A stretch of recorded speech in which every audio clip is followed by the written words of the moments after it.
තාමත් ඔබ එංගලන්තයට වෙලා තියෙන දේ දන්නේ නැද්ද? කනගාටු වෙන්න උනත් කියන්න වෙනම එංගලන්ත සිහිනේ ඉවරයි කියලා.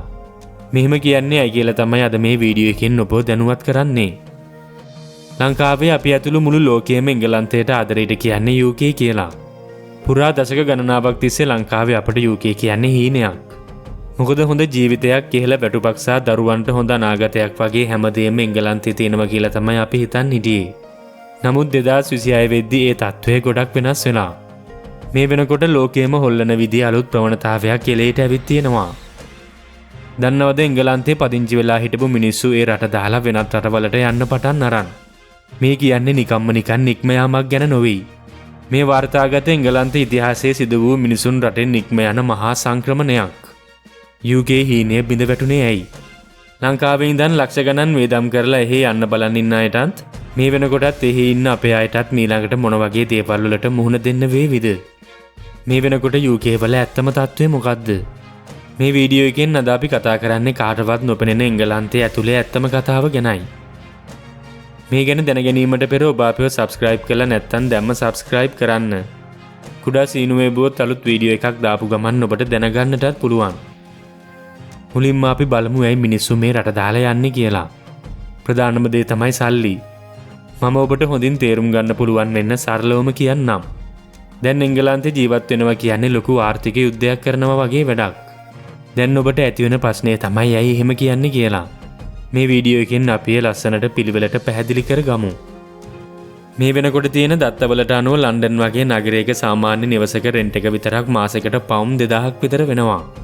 නිකමට හිතන්න ඔබ මහන්සි වෙලා හම්බ කරන පඩියෙන් 150කටත් වඩා යන්නේ ඉන්න තැනට ගෙවන්න විතරක් නම් කීයක් හරි ඔබ ඉතුරු කරගන්නේ කොහොමද? කන්න බොන්නේ කොහොමද? විනෝද වෙන්නේ කොහොමද? මේ වෙනකොට අලිමදිවට කොටි වගේ පිටටම මහා බදු බරකුත් පැට වෙනවා. දන්නවද වසර 70කට පස්සේ ආපු වැඩිම ටැක්ස් එක තමයි දැන් එංගලන්තයේ තියෙන්නේ.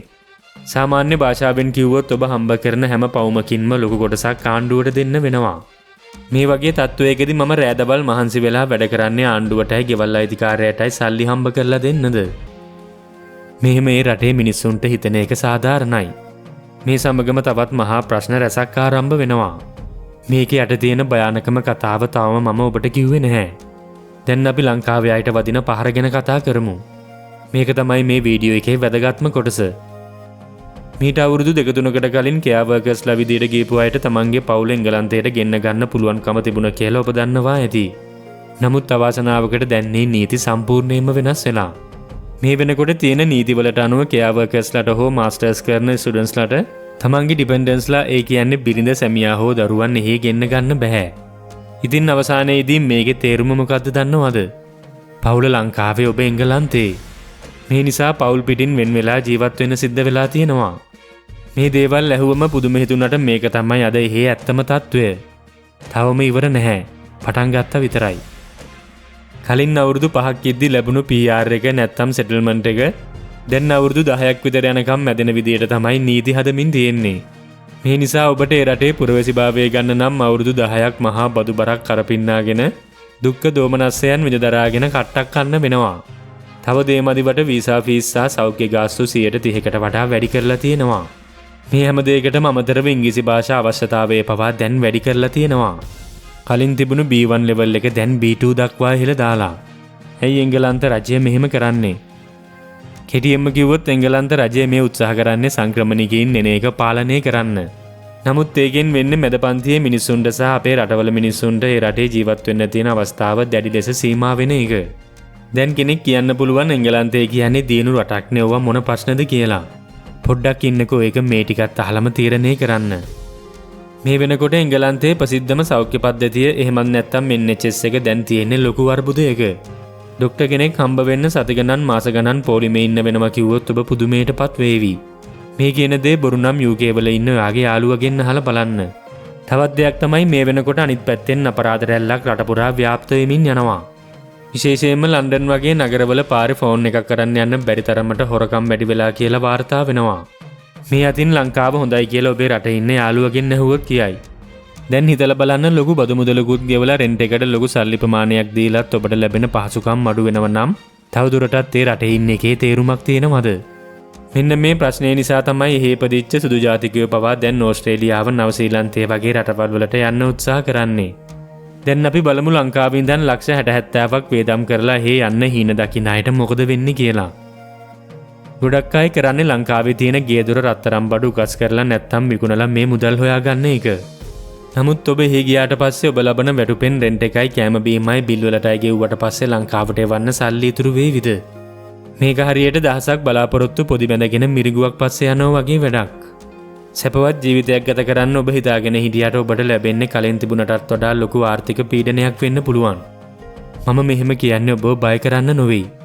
යන්න කලින් මේ දේවල් ගැන දෙපාරක් නොවේ 10 පාරක් හිතන්න ඕන නිසායි.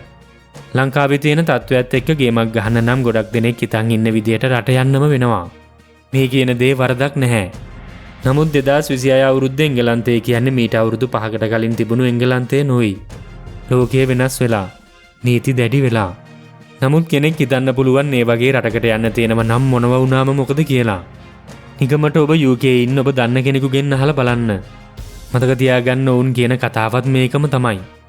ජීවන වියදම ඉහළටම ගිහින් පවුල් පිටින් වෙන් වෙලා ඉන්න සිද්ධ වෙලා. ඉතින් කල්පනා කරලා බලන්න ඇත්තටම මේක හීනයක්ද නැත්නම් බියකරු හීනයක්ද? මෙන්න තවත් ඔබ දැනගත යුතුම දෙයක්. මේ වෙනකොට එංගලන්තය ඇතුළේ එක්සෝඩස් එකක් ගැන ලොකු කතා බහක් ඇති වෙලා තියෙනවා. මේ කියන්නේ හේ ඉපදිච්ච උගතුන් සහ වෘත්තිකයන් පවා දැන් තමන්ගේ රට අතහැරලා යන්නට පටන් අරන්. දන්නවද 2025 අවුරුද්දේ විතරක් එංගලන්තයේ හිටපු කෝටිපතියන් 16000කට වඩා රට ඇතහැරලා ගිහින්. මොකද උන් දන්නව එංගලන්තයේ දැන් තියෙන බදු ක්‍රමයත් එක්ක තවදුරටත් එහි ව්‍යාපාර කරන එක පාඩු බව. මේක නිකම්ම නිකන් සංඛ්‍යා ලේඛනයක් නොවේ. මේකෙන් පෙන්වන්නේ රටේ අනාගතය කොයිතරම් අවිනිශ්චිතයිද කියන එකයි. ලෝකයේ ධනවත්ම මිනිස්සුත් පලා යන රටකට අපේ රටේ සාමාන්‍ය මිනිස්සු Taman සතු හැමදේම විකුණලා යන්න හදන එක ඇත්තරම බුද්ධිමත් දෙයක්ද? මේක තමයි මම ඔබෙන් අහන අවසාන ප්‍රශ්නය. ඉතින් අවසානයේටම පවසන්නට තියෙන්නේ අපි අද ජීවත් වෙන්නේ ඉතාමත්ම අස්ථාවර ලෝකයක. අපි හිතන තරම් සුන්දර දේවල් පිට රටවල් වල නැහැ. මතක තියාගන්න ඔබ යන්න තීරණය කරනවා නම් ඒ රටේ වත්මන් නීති රීති සහ ආර්ථික තත්ත්වය ගැන හොඳින් අධ්‍යයනය කරන්න.